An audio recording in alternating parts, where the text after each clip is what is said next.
Dust filled the air, choking out the sunlight, and down below, America's most elite operators stood frozen, rifles dropping to their sides.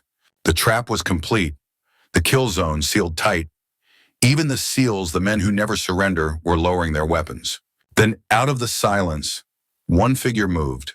Not an operator, not someone anyone expected. A single woman stepped forward, alone, carrying nothing that looked like a weapon. Every eye turned to her, and in that instant, the valley's fate began to change. Before we dive into this story, where are you watching from? Let us know in the comments. Welcome to Grateful Stories, where tales of compassion and kindness are told.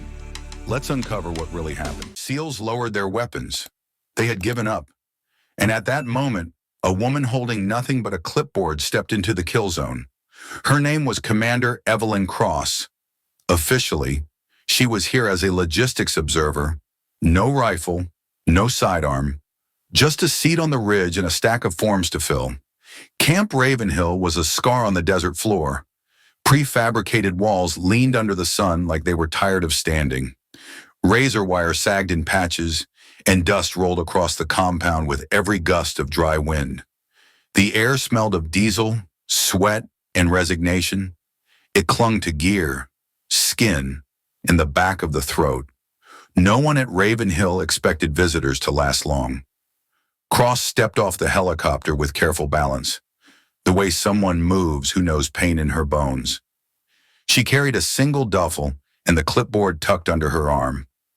Rotor wash whipped grit into faces, but she didn't flinch or duck. Around the landing zone, soldiers turned their heads. They saw someone who didn't look like an operator. She didn't have the posture of a warrior, at least not at first glance. Chief Mason Cade stood near the fuel depot, arms crossed, jaw tight. He had the build of a man used to deciding who lived and who died. Beside him, his second, petty officer, Drew Salazar, shook his head. "That's our observer," Salazar muttered. Cade didn't answer, but his silence said enough. This was not the kind of place for observers. They had a name for the valley east of the camp, the Hollow. It had swallowed 4 SEAL teams in 6 months. Viper team went in first. They came back with half their strength in stories no one wanted to tell twice. Titan team followed. Only 3 men walked out. 2 of them carried on stretchers. Phantom team never returned. Shadow team, the current detachment, had been bleeding men for weeks. Now, 2 operators, Lucas Meyer and Grant Ellis, were unaccounted for. Their beacons had gone silent. Their last message was a broken whisper about movement in the rocks. Since then, nothing. No airstrikes were allowed. Rules demanded positive ID before firepower could be unleashed. With hostages possibly inside, the valley became untouchable. So the SEALs lived with the trap beside them. They trained. They patrolled. They watched the ridge every night, and they wrote their farewells before walking into it again. In the Tactical Operations Center, maps covered the walls. Every red mark on those maps was a grave waiting for a name. The room was silent except for the voice of Chief Cade. He pointed at satellite images. The Hollow, 1.1 kilometers across, steep ridges, overlapping fire zones. No visible structures. His words were clipped, reluctant. Viper lost 5. Titan lost 5. Phantom lost all 8. Shadow team already missing 2. The silence thickened. No one needed the reminder. Cross sat at the back with her clipboard balanced neatly. Her handwriting was small, mechanical, like numbers carved in stone. She hadn't asked a single question until now. "What's the prevailing wind through the depression?" she asked. The room turned toward her as if she had spoken in another language. Cade blinked, caught off guard. Petty Officer Neil Varga, the comms man, pulled up weather overlays, southeast to northwest. Thermals rise during the day, drop after sunset. His tone was hesitant, unsure why it mattered. Cross simply nodded and marked her notes. Her face gave nothing away. It was the kind of question no one else thought to ask. Salazar leaned closer to Cade. "She's not logistics." Cade said nothing, but his jaw worked hard. After the briefing, the weight of ritual began. Every operator checked weapons with the focus of men who expected not to return. Magazines seated, radios tested. Petty Officer Jack Harlow, the medic, sorted bandages and morphine like a surgeon. Salazar wiped down his rifle. Motion steady, eyes dark. Cade walked the line of gear, silent, heavy. But the most haunting preparation wasn't on the tables. It was inside lockers and footlockers, hidden but not secret. Farewell notes, a folded letter taped inside a door, a voice message saved on a phone, named with care so it would be found later. A photo turned face down, waiting for hands that might never return. Evelyn Cross walked past the men. Her presence made the air heavier, not lighter. She didn't speak, didn't interrupt. Some of the operators glanced at her with quiet contempt. They saw a clerk sent to witness their last attempt. They didn't know what she carried in silence. Above Camp Ravenhill, the sun blazed relentless. Heat shimmered on the ridges, bending the horizon like water. The hollow waited beyond those ridges, patient and merciless. The mission was set for dawn. Shadow Team would descend once more. Cross would remain on the ridge with her clipboard. That was the plan. But plans rarely survived the first hour inside the hollow. And Evelyn Cross was not who she seemed. The convoy rolled out at first light. Engines growled against the silence of the desert. Heavy wheels grinding over gravel and dust. 3 vehicles moved in staggered formation, shadows stretching long across the barren earth. The lead truck was a scarred MRAP, steel dented from past explosions. Behind it, a Humvee carried most of Shadow Team, their gear clattering with every bump. 2 dirt bikes fanned out on the flanks, scouts ready to sweep ahead. Commander Evelyn Cross sat in the Humvee's passenger seat. Her clipboard was gone, replaced by a small rucksack at her feet. She stared out the window without speaking, eyes tracking the horizon like a hawk. She noticed everything. A bird flushed from a patch of scrub, dust lifting where no wind should have been. Salazar, sitting in the back, muttered under his breath, "She watches like she's expecting ghosts." No one answered, but the thought lingered. The road to the hollow was more suggestion than path. Sharp rocks cut at tires, while ridges loomed on either side. It felt less like driving toward a mission and more like driving into the mouth of something alive. No one cracked jokes. No one talked about home. The only voices were clipped radio updates and call signs. When they reached the Overlook Ridge, Chief Cade called the halt. The vehicles stopped in a defensive arc, engines idling rough. Dust hung in the air, then slowly settled over them. Below, the hollow stretched wide and merciless, 1.1 kilometers of jagged stone, carved like a natural amphitheater. From above, it seemed still, almost peaceful. The SEALs began their final checks. Weapons snapped into readiness, sights adjusted. Harlow zipped his medic kit with steady hands that weren't steady inside. Cross moved toward a rock outcropping. It gave her cover and a panoramic view of the valley floor. She unfolded compact binoculars, glass catching the light for an instant. Cade laid down the plan. "Observer stays on the ridge. We'll keep 15-minute comms. No deviations." His eyes flicked toward Cross, almost daring her to disagree. She only nodded. Her face remained unreadable, but her gaze swept the valley like someone mapping threats invisible to others. Shadow Team started the descent. Boots scraped stone as they followed the slope into the bowl. One by one, their silhouettes disappeared into shadow.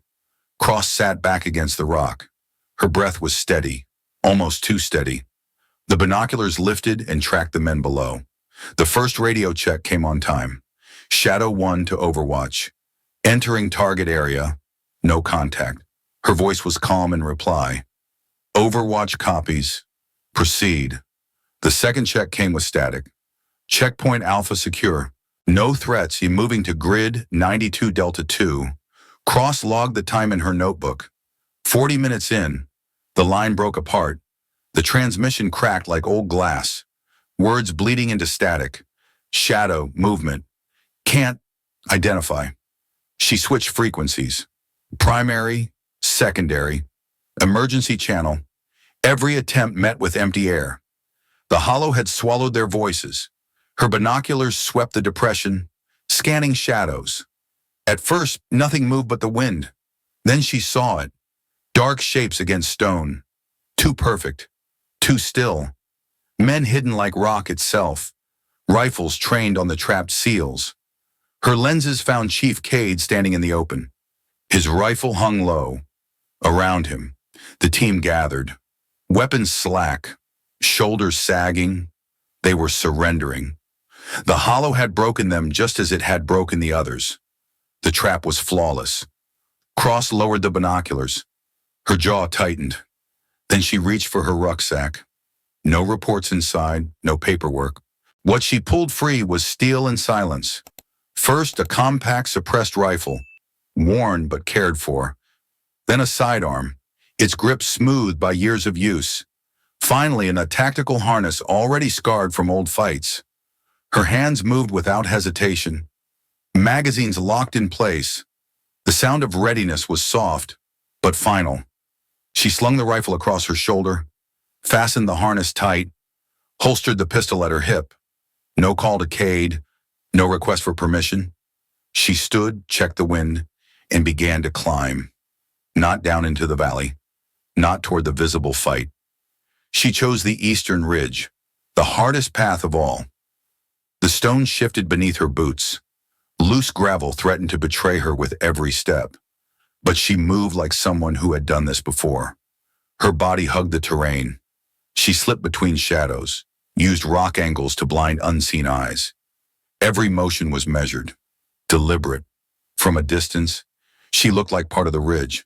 Closer, you'd see the focus in her eyes, not fear calculation. The wind pulled at her hair, carrying grit into her mouth. She ignored it. Her focus stayed locked on the hidden arcs of fire above the valley. Evelyn Cross had watched long enough. Now, she would rewrite the fight. The hollow was about to discover that its prey had turned into its hunter. Cross pressed herself flat against the slope. 17 meters below, the first sniper lay hidden in a shallow depression.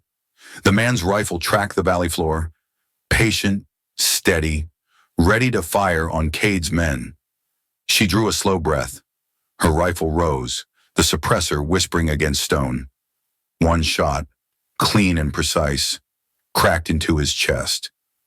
The sniper slumped forward without a sound. Dust lifted around his weapon, then settled. Cross was already moving. Loose stone shifted under her boots. A few rocks tumbled down slope, clattering against the cliff. She froze, every muscle locked, waiting for a response. Shadows in the valley stirred. One fighter glanced upward, suspicious, but saw only stone. Cross exhaled and slid forward again. The second position was a cave, narrow but deep. From her approach, she heard low voices echoing against the rock.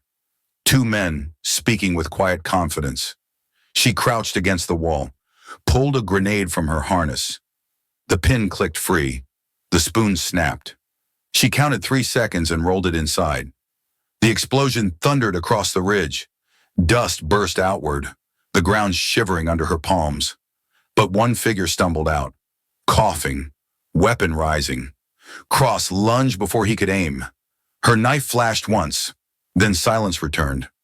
The man crumpled, smoke curling from the cave mouth behind him. Her shoulder burned from the sudden motion. She wiped the blade clean on his sleeve, then holstered it. The rifle came back up, ready again. Below, shadow teams stirred at the echo of the blast. They pressed against boulders, eyes searching the ridges. "Someone's hitting them," Salazar muttered. Cross didn't answer. She was already scanning for the third nest, and she found it high above, built into a natural chimney of stone. It was the strongest position of all. From there, the enemy could see every angle, every movement below. To reach it, she would have to cross open ground. She checked her magazines. 17 rounds left in the current clip. Enough if she didn't miss. Her boots dug into the gravel. She sprinted low, body angled, rifle raised. Stone splinters burst beside her as gunfire cracked. The sniper had spotted her. Rounds snapped past her head, chewing rock into dust. One clipped her shoulder, tearing cloth and skin. Pain flared white, sharp, but she didn't slow. Her weapon barked 3 times in controlled pairs. The shooter's rifle clattered against stone. Silence mid-turn. She ducked into the chimney's shadow. Blood trickled down her sleeve, sticky against her fingers. She pressed a bandage pad under the strap and pushed on. The valley below shifted with new energy. Shadow Team heard the shots, the rhythm of controlled fire. Their heads lifted, hope flickering in exhausted eyes. Salazar pressed his radio. "Overwatch, this is Shadow 1. Who's engaging targets?" The line hissed for a moment, then cleared. Cross's voice came steady, calm, unshaken. "I am." The silence that followed was heavier than any explosion. Cade stared up at the ridge. His grip tightened on his rifle. He didn't know whether to curse or thank her. Another burst of gunfire cracked from the heights. An enemy fighter toppled from his perch, tumbling lifeless to the floor below. Dust rose where he landed, marking the kill. Shadow Team straightened. Their rifles came up, no longer hanging limp. Hope had returned with the sound of unseen violence. Cross moved again, weaving between rocks. Her steps were silent, deliberate, measured. Every position she struck weakened the net holding the seals down. The hollow began to burn with her presence. Explosions echoed like distant thunder. Stone and smoke rolled across the ridges, masking her advance. The enemy faltered. They had built their ambush on certainty, on dominance. Now the ridge was bleeding them one by one. Shadow Team rose from cover. They advanced, no longer bent under invisible weight. Their rifles barked back into the valley, strength returning. Cade keyed his mic again, voice low. "Overwatch. Evelyn, keep talking to me." Her reply was clipped, efficient. "Opposition neutralized. Continue mission." Then she was gone from the channel, back to the hunt. Her figure ghosted from shadow to shadow, relentless. Salazar whispered in awe. "She's doing this alone." No one corrected him because it was true. Cross pressed higher into the ridge. Every heartbeat felt borrowed, every step louder than thunder. Yet she moved forward, never hesitating. Her blood soaked into the harness strap. Her breath rasped against grit and heat. But her eyes never wavered from the fight she had chosen. In the hollow, a single woman had turned the tide.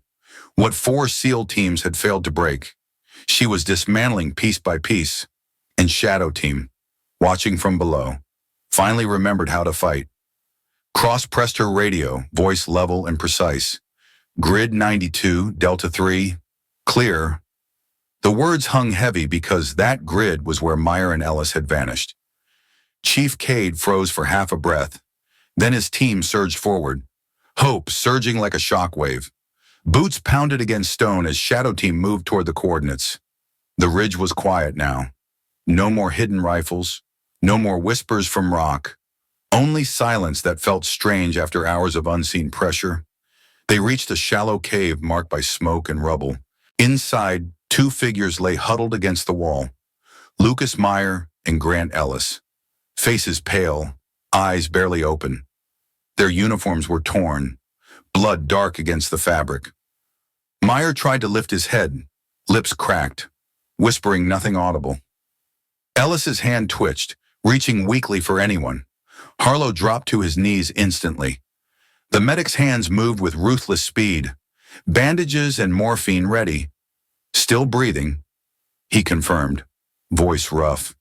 The cave smelled of dust, blood, and old gunpowder. These men had been bait alive just long enough to lure in more victims. But they were alive against every rule of probability. Cade's jaw clenched. Shadow Team lifted the wounded carefully, gear clattering as straps tightened. Every motion carried urgency. Every second counted. Above them, Cross scanned the horizon once more. Her rifle remained at her shoulder, blood dripping from her sleeve. She watched until the team moved, then followed at distance. Salazar keyed the radio again. Overwatch, we have them. Requesting medevac? A short pause, then her reply already signaled. Bird inbound. Minutes later, the thrum of rotors cut through the valley. A Black Hawk swept low, its shadow sliding across rock and dust. The downdraft churned debris into a storm. Shadow Team hustled toward the landing zone, carrying Meyer and Ellis. Cross brought up the rear, rifle still scanning even as her steps faltered. Her shoulder was slick with blood, the bandage useless against the flow. Cade noticed. "Commander, you're hit," he shouted above the noise. She didn't answer, just kept moving. The helicopter settled hard against the dirt. Crewmen rushed out, hauling the wounded inside. Meyer groaned. Ellis gasped, their breaths shallow but present. Shadow Team piled in after them. Harlow barked vitals, shoving IVs into trembling veins. Cade grabbed Cross's arm, pulling her onto the ramp. For the first time, she stumbled. Blood streaked down her uniform, dripping to the metal floor. She allowed herself one sharp breath, then straightened. The doors slammed shut. The Black Hawk lifted, engines screaming against the sky. Inside, everyone leaned against steel walls, the adrenaline fading. Cross sat opposite Cade, her rifle resting between her knees. She pressed gauze into her wound, calm as if patching routine paperwork. Her eyes stared out the window, detached, unreadable. Cade couldn't hold it back. He leaned forward, voice low. "What are you, really?" Her gaze flicked to him, steady as stone. "I used to do logistics," she said, then a pause. "But for missions no one puts on a map." The words landed heavier than any gunfire. She offered nothing else. Salazar shook his head in disbelief. "You're not an observer. You never were." Cross said nothing more. The helicopter thumped across the desert sky. Beneath them, the hollow shrank into shadow. The valley looked calm again, as if nothing had ever happened. Back at Camp Ravenhill, the wounded were rushed to the medical tent. Shadow Team followed, battered but alive. Cross stepped down from the ramp last, her uniform streaked with red. Medics tried to pull her inside. She waved them off, steady despite the pain. "I'm green," she told them. By nightfall, the paperwork began. Reports marked with red stamps, filed under projects that didn't exist. The official record spoke only of unexpected developments in enemy withdrawal. Cross's name appeared nowhere. Her quarters were cleared before dawn. Her travel orders processed without anyone seeing her leave. When the sun rose, she was gone. No farewell, no trace, not even a rumor. It was as if Commander Evelyn Cross had never been there at all. But someone left a mark. On the bulletin board in the Tactical Operations Center, a patch appeared. Black fabric, gray stitching, jagged outline of the hollow. Beneath the outline, 2 words: Cross verified. No rank, no unit designation. Operators stopped and stared when they saw it. No one spoke about who pinned it there. No one needed to. The patch said enough. It was recognition from those who understood. A silent tribute to the woman who had rewritten the fight. Shadow Team carried the memory forward. They told new arrivals about the day the hollow broke, but they never gave details. They said only this: sometimes the most dangerous person doesn't look dangerous at all. Sometimes survival depends on someone you underestimated. Chief Cade kept that patch tucked into his kit. He never explained it, even when asked. He'd only say, "Don't make assumptions. They'll kill you faster than bullets." And so the story spread. A nameless logistics officer who wasn't what she seemed. A woman who walked into a kill zone and turned the tide alone. No medals, no parades, just whispers in the ranks and one patch on a wall. Because some victories could never be written in full, and some heroes were never meant to be seen, only remembered.